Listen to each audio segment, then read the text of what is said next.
Keseriusan Ya, antara sambil rokok nggak apa-apa ya? Oh nggak apa-apa, monggo kita rokokan aja dulu. Tapi mohon maaf ya, koreknya emang gede banget bang. Ya, ngeri. Ya barangkali lah dengan korek yang beginian sensitif hilang itu nggak ada. Menurut Bang Dahlan, pemadaman lampu seperti itu dimasukkan ke dalam aturan PPKM itu apa ya? Efisien nggak sih? Efektif nggak sih kayak gitu? Apa hubungannya gitu loh kira-kira? Apa hubungannya antara pemadaman lampu dengan COVID-19 misalnya? Selain dapat membunuh manusia, mematikan manusia, COVID juga dapat mematikan lampu listrik gitu.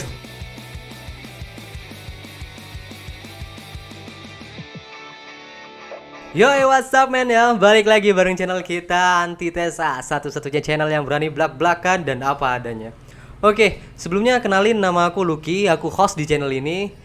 Dan karena ini adalah konten perdana kita, jadi aku mau ingetin buat teman-teman jangan lupa like, subscribe, dan share video ini sebanyak-banyaknya. Oke, di sini aku di sini nggak sendirian ya. Aku udah mengundang salah satu tamu. Beliau adalah boleh dibilang pengamat politik ya di Bondowoso. Oke, ini dia, langsung aja ya, Bang Dahlan. Oke, apa kabar Bang Dahlan nih? Alhamdulillah sehat, tapi terlalu berlebihan kayaknya ini kalau mau dibilang pengamat politik sebenarnya. Karena begini ya Bang ya, aku setelah baca track record dari Bang Dahlan ini aktivis, pengawal kebijakan politik gitu loh. Makanya aku dengan lantang berani menyebut bahwa Bang Dahlan ini adalah seorang pengamat politik. Tapi enggak, santai ya Bang ya. Jadi Bang Dahlan keseharian ini sibuknya apa Bang? Kalau kesibukan sehari-hari sebenarnya ya repot juga mau sibuk tentang apa hari ini gitu. Karena memang saya rasa masyarakat atau saya pribadi memang dirasa tidak akan disibukkan. Nah, terutama memang dari sistem ya, dari kebijakan yang memang diambil oleh pemerintah hari ini, baik itu pemerintah pusat ataupun pemerintah daerah, ya seolah-olah ya masyarakat wis gak usah beraktivitas aja lah, kira-kira begitu. Iya. Ya apalagi dengan hari ini untuk beraktivitas saja kita sangat terbatas gitu ya. Udah banyak aturan-aturan yang ya, apalagi masalah pandemi yang belum kelar gitu loh. Udah masuk tahun kedua. Dan ya doa kita mungkin sama, agar semoga pandemi ini cepat berlalu, agar kita bisa hidup normal kembali gitu loh. Udah capek, capek banget. Dan iya sih Bang ya, akhir-akhir ini udah banyak aturan yang berusaha untuk meminimalisir efek dari pandemi ini sendiri. Awalnya ada PSBB darurat, akhirnya ada PPKM darurat, PPKM mandiri, level 1, 2, 3, bahkan hari ini udah masuk ke level 4 gitu loh. Iya betul. Tapi menurut Bang Dahlan sendiri nih, melihat PPKM ini yang berkepanjangan ya, serta aturannya yang seperti gimana ya mau bilang ya, mungkin tidak demokratis, diperpanjang secara bertahap tanpa ada kabar gitu loh. Menurut Bang Dahlan ini gimana Bang? Kalau pandangan saya terkait PPKM hari ini, saya tidak usah jauh-jauh ke pusat ya dalam memandang, tetapi saya memulainya dari daerah aja dulu. Ya, dari daerah aja dulu terkait PPKM ini diperpanjang. Sebenarnya pusat PPKM itu antara Jawa dan Bali kan. Jadi PPKM diperpanjang itu di Jawa dan di Bali. Nah, hanya saja yang perlu diperhatikan hari ini adalah pertama keseriusan. Bicara tentang keseriusan, ini ada beberapa dimensi. Pertama keseriusan yang memang harus lahir dari dimensi kepemerintahan. Kemudian yang kedua adalah keseriusan dari rakyat itu sendiri. Artinya tidak bisa kemudian kalau misalnya rakyat melakukan apa yang menjadi aturan dan keinginan dari pemerintah, sedang pemerintah masih belum bisa memenuhi apa yang menjadi kebutuhan daripada rakyat. Itu yang pertama. Soalnya kan per hari ini yang terjadi di Bondowoso lah ya, di Bondowoso nggak usah jauh-jauh. Kalaupun ada bantuan itu tidak sepenuhnya merata kepada masyarakat. Ya, tidak sepenuhnya merata kepada masyarakat. Dan ini sangat disayangkan. Kenapa? Karena dampak dari PPKM bukan hanya sebatas bagi mereka yang mendapatkan bantuan, tetapi justru semua rakyat Bondowoso ini terdampak PPKM itu. Ya. Iya, akhirnya bagaimana? Ya perlu adanya keseriusan kembali dari pemerintah untuk bagaimana menanggulangi COVID-19 ini secara efektif dan efisien. Ya tentunya saya rasa kalau di daerah Bondowoso sendiri, pemerintah kan juga banyak yang dari Bondowoso nih, dan minimal mereka sudah sering bersentuhan dengan masyarakat langsung, gitu. Dan itu sudah cukup untuk menjadi dasar kesadaran bagi pemerintah untuk melakukan apa yang seharusnya dilakukan ketika PPKM ini diperpanjang. Iya. Tapi berbicara keseriusan ya Bang ya, keseriusan antara... Sambil rokok nggak apa-apa ya? Oh nggak apa-apa, monggo. Kita rokokan aja dulu. Tapi mohon maaf ya, koreknya emang gede banget Bang. Ya, ngeri. Ya barangkali lah dengan korek yang beginian sensitif hilang itu nggak ada. Itu sih makanya kenapa aku pakai korek yang segede gaban itu ya. Biar resiko hilangnya korek kita itu sedikit berkurang lah. Karena kalau pakai korek yang biasa nih, yang standar gitu ya, wah nggak sehari, 2 hari, seminggu tuh bisa hilang 4 kali Bang. Nggak ada yang ngadu untuk melaporkan pencuri korek kan? Ya untuk sejauh ini sih kayaknya pasal pidana untuk kehilangan korek ini masih nggak ada Bang. Dan kalaupun ada kita juga mikir-mikir gitu ya, mau melaporkan itu.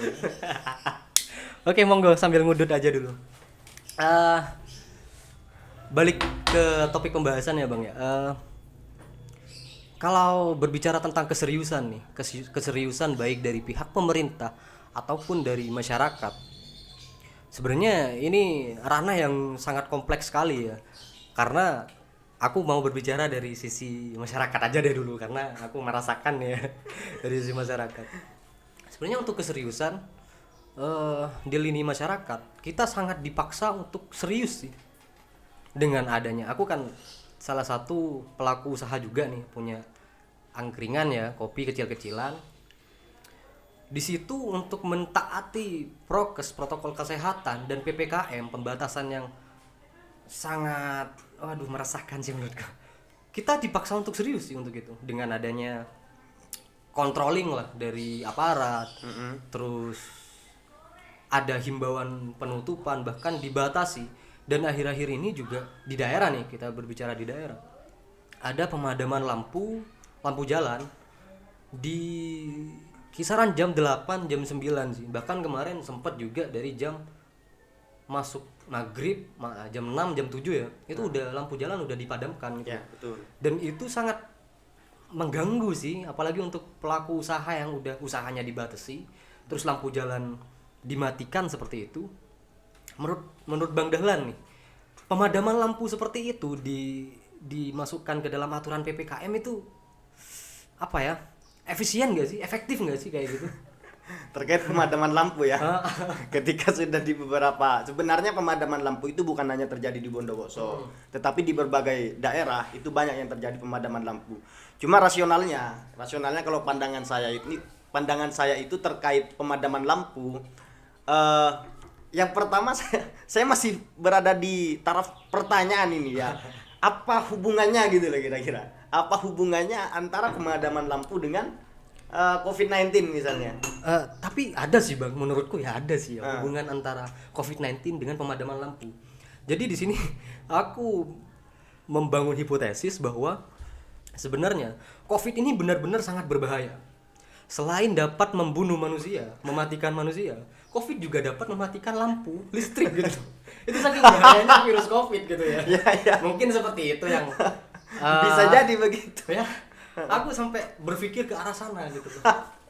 Ya, satu memang bisa mematikan manusia, yang kedua mematikan lampu, kemudian yang ketiga adalah mematikan usaha-usaha manusia. Ya kan? Itu bahayanya usaha-usaha kecil misalnya. Nah, cuma kan kembali kepada konteks yang tadi terkait kenapa lampu itu dipadamkan. Saya sebenarnya agak sedikit sedikit memiliki pendapat yang berseberangan lah dengan apa yang dilakukan oleh pemerintah daerah hari ini. Karena memang saya pribadi masih melihat kalaupun lampu itu dimatikan, kerumunan tetap terjadi. Itu. Kemudian transportasi tetap saja biasa berjalan. Terus apa pengaruhnya lampu ini dimatikan gitu? Kan nggak ada pengaruhnya tuh. Nah, sehingga yang perlu menjadi PR hari ini yang perlu menjadi PR hari ini adalah membangun kesadaran, baik itu kesadaran yang dimiliki oleh pemerintah atau kesadaran yang dimiliki oleh rakyat. Dalam artian bagaimana? Ketika rakyat itu sudah memiliki kesadaran, maka dengan aturan yang dibuat, dengan pemberlakuan pembatasan kegiatan masyarakat ini, ketika sudah disadari ya masyarakat akan membatasi geraknya. Itu yang pertama. Nah, ini yang menjadi PR pemerintah hari ini, dalam artian memberikan dan membangun kesadaran bagi masyarakat. Nah, yang terjadi hari ini kan justru berbanding terbalik.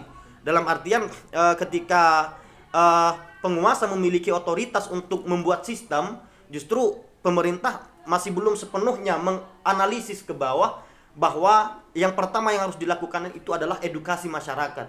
Edukasi masyarakat adalah memberikan kesadaran yang penuh terhadap masyarakat. Sehingga ketika masyarakat sudah sadar, meskipun mau diberikan aturan seperti apapun, insya Allah masyarakat fair-fair aja. Fair. Kenapa? Karena mereka sudah menyadari dengan keadaan yang seperti ini. Kira-kira begitulah terkait apa-apa yang memang harus dilakukan oleh masyarakat. Apalagi kan kalau misalnya pemadaman lampu, saya rasa ini hanya sebatas mau dibilang formalitas ya, enggak juga. Cuma kan ini enggak ada ngaruhnya gitu. Terkait kepada masyarakat, kemudian pada geraknya masyarakat juga enggak ada ngaruhnya. Bedanya lampu itu kan cuma ketika malam aja. Ketika siang kan sudah ya biasa seperti biasanya begitu. Terlebih juga pemadaman lampu ini dirasa mungkin sangat membahayakan juga ya. Aku nggak tahu sih, mungkin ada data atau apa tentang kecelakaan gara-gara pemadaman lampu ini, tapi ini dirasa sangat membahayakan sih, dimana kalau malam ya kita nyetir. Ya kalau di daerah kota mungkin masih terang dengan adanya pemadaman lampu karena rame gitu ya. Ya betul. Tapi nggak tahu nih kalau daerah pinggiran. Seandainya di daerah pinggiran dipadamkan lampunya, terus emang bener-bener gelap di daerah persawahan, kita kan nggak tahu tuh ada ya kita nggak tahu, kita mungkin kecelakaan atau ada begal. Dan dengan pemadaman lampu ini mungkin dirasa angka kriminalitas ini bisa menaik tajam nggak sih Bang? Ini kan bisa menjadi salah satu peluang ya kan ya, menjadi faktor juga ya. Menjadi faktor. Betul. Oke, terkait angka kriminalitas, apakah meninggi atau enggak di Bondowoso ini selama pemberlakuan pembatasan kegiatan masyarakat dan juga ketika lampu itu dimatikan? Kira-kira begitu ya. Sejauh ini masih belum ada data valid lah terkait apakah meningkat atau enggaknya.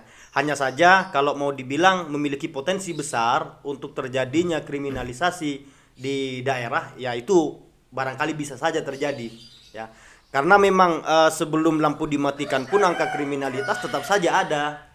Kejadian kriminal tetap saja ada. Begitu. Nah, berangkat dari hal itu kita tidak bisa kemudian mengkonotasikan pemadaman lampu ini kepada naik atau enggaknya kriminalisasi di daerah-daerah. Memang agak rawan, apalagi Bondowoso letaknya itu kan ada yang memang di daerah pegunungan, ada yang memang di pokoknya jauh lah, ada jalan yang memang nggak ada rumah-rumah di sana, dan itu memiliki potensi besar untuk terjadinya kriminalisasi gitu. Hanya saja per hari ini kan yang terjadi hari ini itu bukan angka kriminalisasi ya, bukan angka kriminalisasi, tetapi yang makin naik ini angka dan jumlah janda di Bondowoso nih. Gini, itu bisa saja terjadi, soalnya kan begini. Ketika masyarakat sudah dibatasi, apalagi yang berkeluarga kan sudah dibatasi, itu yang pertama, akhirnya kan mereka nggak bekerja, kemudian nggak dapat penghasilan, misalnya nunggu mengharap bantuan sosial malah nggak datang misalnya kan, ya ujung-ujungnya sang istri kan muak juga dengan hal yang begituan, akhirnya ngadu ke pengadilan agama misalnya. Nah ini kan repot ya hal-hal yang begini nih. Jadi justru ini malah menambah angka perceraian. Seperti itu ya. Ya bisa jadi begitu ya, karena memang ya fitrahnya memang sudah begitu bro. Soalnya kan diakui atau tidak, kalau misalnya laki-laki sebagai tulang punggung keluarga, kemudian dia terbatas geraknya untuk mencari mencari nafkah untuk membuat anak istrinya bisa makan, kan repot kalau misalnya kegiatannya sudah dibatasi begitu. Ya kalau begitu sih Bang, selain angka perceraian yang tinggi, juga angka pertumbuhan menurutku juga bakalan tinggi ya. Jadi nggak tahu nih, mungkin yang berkeluarga yang bakalan tahu nih. Tapi BTW Bang Dahlan udah berkeluarga apa belum nih? belum ya. ya, barangkali ada rekomendasi nanti lah. Bisa lah japri-japri ntar. Ya gimana ya? Karena sekarang udah sangat dibatasi, kita mau keluar dibatasi, lebih banyak kegiatan kita di rumah, akhirnya menurutku angka pertumbuhan juga bisa ikut naik dengan begitu. Ya dikit-dikit, kalau bahasa Maduranya itu ganggu ya. ganggu. Betul. Dikit-dikit ganggu ya anu lah gitu kan. Akhirnya udah 1 bulan 2 bulan ketemu hamil gitu kan, angka pertumbuhan juga ikut naik gara-gara pembatasan. Ya jadi begini ya, bicara soal PPKM, bicara soal PPKM dampaknya kepada masyarakat itu ya memang sangat besar. Kembali kepada poin yang saya sampaikan tadi, sebenarnya pemerintah memiliki peran yang sangat penting untuk memberikan kesadaran kepada masyarakatnya, agar masyarakat tidak perlu repot-repot dipaksa dengan aturan-aturan atau sistem, tetapi dengan kesadaran begitu masyarakat sudah bisa bergerak secara mandiri gitu. Bisa sadar secara mandiri dan mengetahui secara mandiri. Kira-kira kan ke sana. Kalau misalnya masyarakat saja yang terjadi hari ini, justru pandangan saya justru masyarakat hari ini mengalami penurunan kepercayaan terhadap pemerintah. Faktor utamanya adalah, yang pertama, sebenarnya ini poinnya nggak terlalu jauh dari yang tadi ya. Ketika pemerintah memberlakukan PPKM kepada masyarakat, tetapi dengan janji-janji ini ya, dengan dalih-dalih bantuan sosial dan segala macamnya, tetapi justru bantuan sosial itu tidak merata kepada masyarakat. Itu yang pertama. Harusnya kan sebagai pengelola suatu daerah misalnya, saya yakini pemerintah itu sudah memiliki data-data, misalnya nih data terkait jumlah penduduk ya, kemudian siapa saja yang ekonominya berada di bawah rata-rata misalnya, dan dia betul-betul membutuhkan suatu bantuan. Nah ini kan sudah pasti ada dan sudah pasti harus diketahui oleh pemerintah, sehingga tidak salah fungsi, tidak mengalami disfungsi lah terkait bantuan sosial dan beberapa bantuan-bantuan dan jaminan yang lainnya kepada masyarakat. Ya itu faktornya karena memang pemerintah hari ini belum sepenuhnya mampu untuk memberikan apa yang menjadi kebutuhan masyarakat, sehingga kepercayaan masyarakat kepada pemerintah semakin menurun. Hal ini bukan hanya terjadi di daerah Bondowoso, tetapi juga secara nasional masyarakat hari ini justru banyak yang mengalami penurunan kepercayaan kepada pemerintah. Itu yang pertama. Kemudian yang kedua, bicara COVID-19 ini kan bukan hanya sebatas senjata biologis ya. Kita memang meyakini dan kita memang sudah mengakui keberadaan COVID-19 ini memang betul-betul ada. Tetapi lagi-lagi ketika penyakit ditambah dengan penyakit lagi, ini yang keliru pandangan saya. Harusnya kan dengan fenomena seperti sekarang ini justru COVID-19 tidak harus kemudian menjadi teror bagi masyarakat ya. Tidak harus menjadi teror bagi masyarakat, dan ini menjadi tugas pemerintah pula ya, menjadi tugas pemerintah juga, dan tugas kita ya sebagai manusia yang peduli dengan manusia-manusia lainnya, untuk kemudian saling membantu antar satu sama lainnya dalam menghadapi COVID-19 ini. Karena COVID-19 seperti yang disampaikan tadi, satu memang bukan hanya sebatas senjata biologis, kemudian yang kedua, COVID-19 ini di daerah-daerah seperti di Bondowoso justru malah bertambah fungsinya menjadi senjata psikologis. Dalam artian senjata psikologis ini justru masyarakat malah dikhawatirkan dengan adanya COVID-19 ini. Nah, sehingga dengan begitu justru COVID-19 malah menjadi teror kan kepada masyarakat. Terbukti dari beberapa fenomena yang terjadi di daerah Bondowoso misalnya. Misalnya saya mau kasih contoh nih ya, terkait ada orang yang sedang jatuh sakit di suatu daerah. Kemudian ada ambulan lewat nih, dengan bunyi-bunyi khasnya yang menjadi ikon ya. Ya ujung-ujungnya yang sakit juga merasa ketakutan itu. Itu yang pertama. Kegagalan kepercayaan manusia terhadap dirinya, itu yang pertama ya. Misalnya dalam kondisi sakit. Kemudian yang kedua, sekarang medis itu tidak menjadi pusat untuk kembali menyembuhkan dirinya. Medis, bicara rumah sakit sekarang sudah tidak menjadi pusat orang-orang sakit untuk bersembuh di sana. Malah justru jadi apa ya, sesuatu pandangan yang menakutkan. Kalau kita sakit terus mau ke rumah sakit hari ini gitu ya. Ya, betul. Itu jadi momok yang sangat menakutkan juga itu. Nah, ini yang sebenarnya terjadi di masyarakat. Kegagalan kepercayaan masyarakat terhadap dunia medis yang itu ya terjadi dari masyarakatnya sendiri karena memang faktor fenomena yang terjadi, kematian-kematian yang terjadi di rumah sakit misalnya ya. Kemudian meresahkan masyarakat dengan bunyi ambulannya. Itu yang sangat miris hari ini. Justru Kalau juga sangat dikhawatirkan ya Bang ya, ketika hari ini nih entah mungkin faktor cuaca yang begitu ekstrim ditambah juga dengan COVID-19, orang yang sakit entah itu pilek, tipes atau DB, mereka justru mau berobat ke rumah sakit dihantui dengan ketakutan, oh ntar kalau aku ke rumah sakit bisa diklaim COVID nih, atau mungkin aku memang COVID. Akhirnya dia memilih untuk mengurungkan niatnya untuk berobat nih di rumah sakit. betul. Dan satu, sakitnya bisa jadi tambah parah dan ya maaf ya, yang ditakutkan malah justru dia meninggal karena takut untuk mengobati sakitnya gitu ya. Ya, betul. Nah, Ngeri sih. saya sedikit teringat nih bahasanya Yuval Noah Harari. Itu dikutip di buku Wabah Sains dan Politik. Itu dikutip di buku itu. Buku itu buku terbaru ketika memang sudah ada COVID-19 ini. Jadi bahasanya Yuval Noah itu sederhana. Ketika dulu orang-orang agamawan menggantungkan keselamatannya dan keabadiannya di akhirat nanti, ketika sains sudah datang, maka orang-orang menggantungkan keselamatannya kepada medis. Dan sekarang sudah bergeser lagi, Bro. Ya, karena faktor kegagalan kepercayaan itu, justru masyarakat menggantungkan kesehatannya dan kenyamanannya di rumah sendiri meskipun sebenarnya dia itu sudah sakit. Nah, ini pergeseran yang tidak dirasa oleh kita sendiri, dan perlu ini harus kita bahas sebenarnya secara mendasar, baik itu secara mendalam. Kita harus membahas hal ini, pergeseran-pergeseran ini. Ya, mungkin untuk pembahasan itu bisa nanti ya Bang ya. Memang sih dirasa hari ini siklusnya seperti itu. Medis ketika memang sudah tidak mendapatkan kepercayaan lagi dari masyarakat. Ya, kalau dari buku yang Bang Dahlan kutip tadi, oke, kita akan stay di rumah dan berdoa seperti itu kan akhirnya. Betul. Aduh, ngeri sih. Cuman ini ya Bang ya, berbicara tadi karena sudah sempat disinggung tentang bansos. Jadi berbicara kepercayaan lagi nih, kepercayaan kita terhadap pemerintah yang seharusnya bisa menjamin taraf kehidupan kita di era pandemi ini dengan berupa tentang bansos atau apapun lah lainnya. Yang lebih ngeri hari ini bansosnya dikorupsi Bang. Dikorupsi. Anjing, gitu.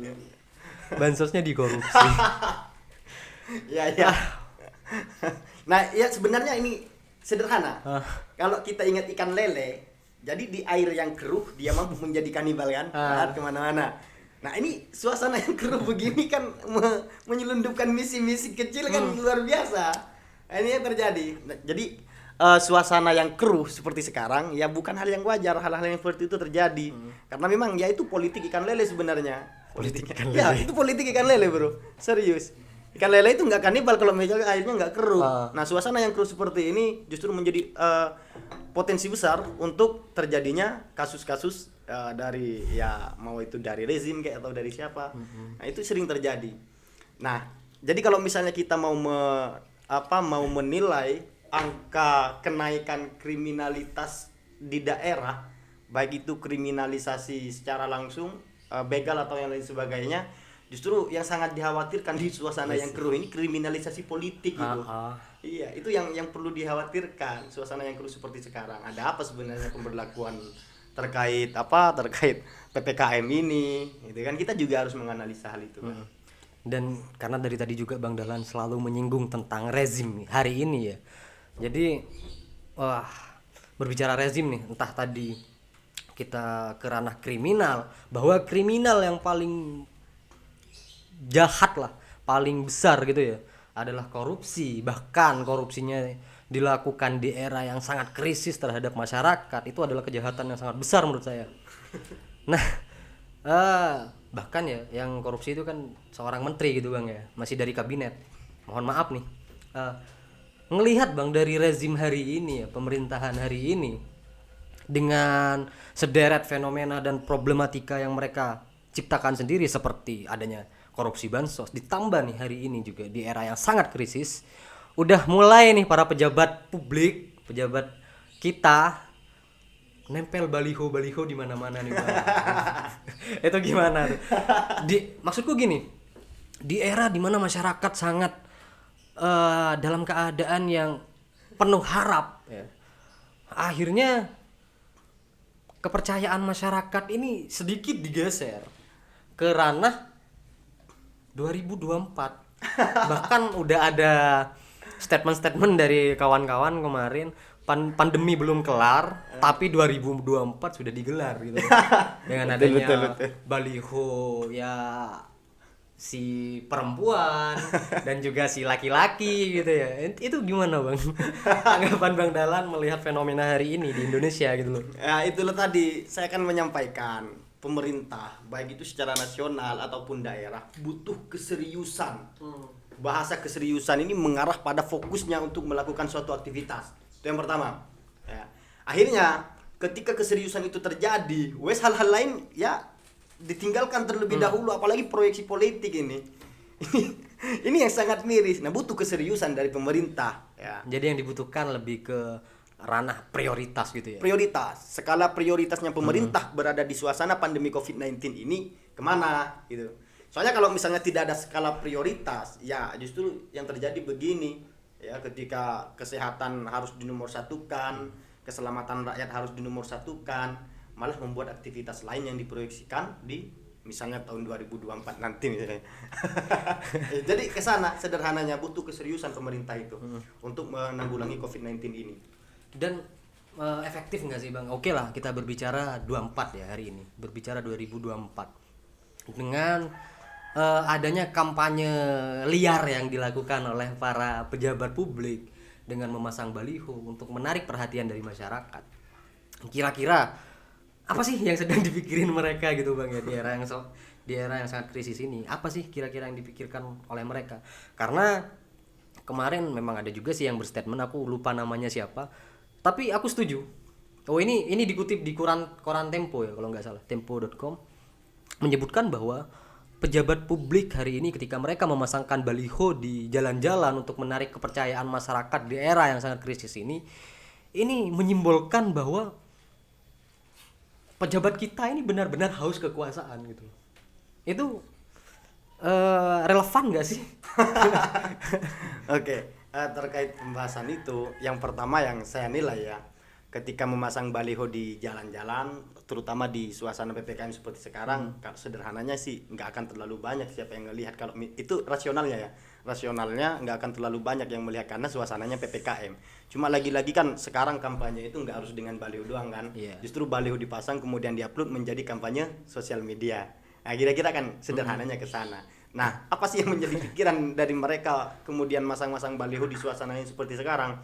Saya nggak terlalu nggak terlalu mau mendalam terkait hal itu, soalnya kan memasang baliho di masa suasana pandemi COVID-19 ini justru membakar suasana masyarakat. Membakar suasana masyarakat. Masyarakat ini hari ini seolah-olah selalu ingin dibakar, itu yang pertama. Seolah-olah ingin selalu dibakar. Ketika suasana seperti sekarang ini terjadi, pemerintah justru bukan memberikan solusi-solusi konkret kepada rakyat, kepada masyarakat, bukan memberikan solusi-solusi konkret, justru malah melakukan aktivitas-aktivitas yang itu cenderung mengarah kepada apa yang menjadi kepentingan mereka. Gitu. Harusnya seperti dalil yang yang dipakai di awal tadi, keseriusan daripada pemerintah dalam menangani COVID-19 ini adalah skala prioritas untuk bagaimana menjaga keamanan dan kenyamanan serta kesehatan masyarakat gitu. Kalau persoalan baliho itu saya rasa tahun 2024 itu jaraknya masih terlalu jauh. Boleh jadi sekarang masyarakat percaya, 1 tahun setelahnya masyarakat hilang kepercayaannya itu. Ya, soalnya juga meresahkan yang lihat baliho di pinggir jalan itu. Bahkan kemarin ketika balihonya terpampang gede banget, besar banget, itu foto orang yang ada di baliho itu sampai kelihatan ke pori-porinya. Ya mohon maaf ya. Eh, Oke sih, pembahasan tentang PPKM ya, tentang PPKM yang ya kita sedikit mengkoreksi saja gitu loh tentang PPKM baik yang berlaku secara nasional di Jawa dan Bali ataupun yang ada di daerah kita. Eh, Sebenarnya masih banyak banget nih Bang yang pengen aku bahas dengan Bang Dahlan ya. Entah itu terkait dengan PPKM ataupun hal lainnya. Cuman karena dirasa waktunya aja nih Bang yang kurang apa ya, kurang pas lah, mungkin nanti di kesempatan berikutnya kita bisa ajak Bang Dahlan lagi untuk ngopi-ngopi santai di sini sekaligus bincang politik ya secara blak-blakan gitu loh. Ah, sedikit panas sih Bang ya. Iya. Cuman aku juga ingin mengucapkan banyak terima kasih kepada Bang Dahlan karena sudah mau turut serta hadir di acara podcast sederhana ini. Jangan kapok-kapok ya Bang ya kesini lagi. Ya, ujungnya minimal lah, bukan hanya COVID-19 ini bukan hanya sebagai jalan politik, tapi jalan untuk berkreativitas. Ya betul, di era hari ini yang sangat membatasi kita untuk bergerak keluar. Semoga ini juga membuka pikiran kita untuk semakin kreatif dan inovatif gitu loh. Untuk mencari hal-hal baru, untuk mencari sesuatu yang belum pernah kita lakukan, kita coba. Dan ya karena ini konten perdana ya Bang ya dari channel Antitesa. Ya ini imbas dari COVID-19 sebenarnya. Ini adalah lakon kreatif dan inovatif ketika kita udah beri, aku mau kerja apa ya, angkringan udah ditutup. Terus ya udahlah. Gimana caranya aku bisa melakukan hal-hal yang produktif dan positif ya. Akhirnya ada inisiatif dari kawan-kawan, kita ayo bikin podcast aja sederhana kayak gitu. Ya, karena memang kita akan menghadapi suasana baru kan. Tuh. Sederhananya perubahan sosial yang terjadi di masyarakat kan ketika PSBB pertama lockdown ya. Ketika lockdown itu diberlakukan, PSBB misalnya. Nah, aktivitas masyarakat kan semakin bergeser dari yang luring kemudian jadi daring. Ya. Beberapa sektor dimensi lah berubah menjadi seperti itu, dan ini harus dipersiapkan dari hari ini untuk menjawab tantangan-tantangan yang ada nanti gitu loh, yang akan kita hadapi bersama. Memang udah waktunya sih kita beradaptasi ya dengan keadaan Harus. hari ini. Oke Bang Dahlan, aku ucapkan banyak terima kasih ya karena udah datang di acara podcast hari ini. Dan buat teman-teman sekali lagi aku mau mengingatkan jangan lupa share, subscribe, dan like video ini. Oke, terima kasih. Aku ucapkan banyak terima kasih kepada yang nonton. Channel Antitesa tidak akan selesai hari ini dan kita akan buat konten-konten yang lebih kreatif. Terima kasih. Yoi, what's up man? Goodbye. Aku Lucky ucapkan terima kasih. Dah.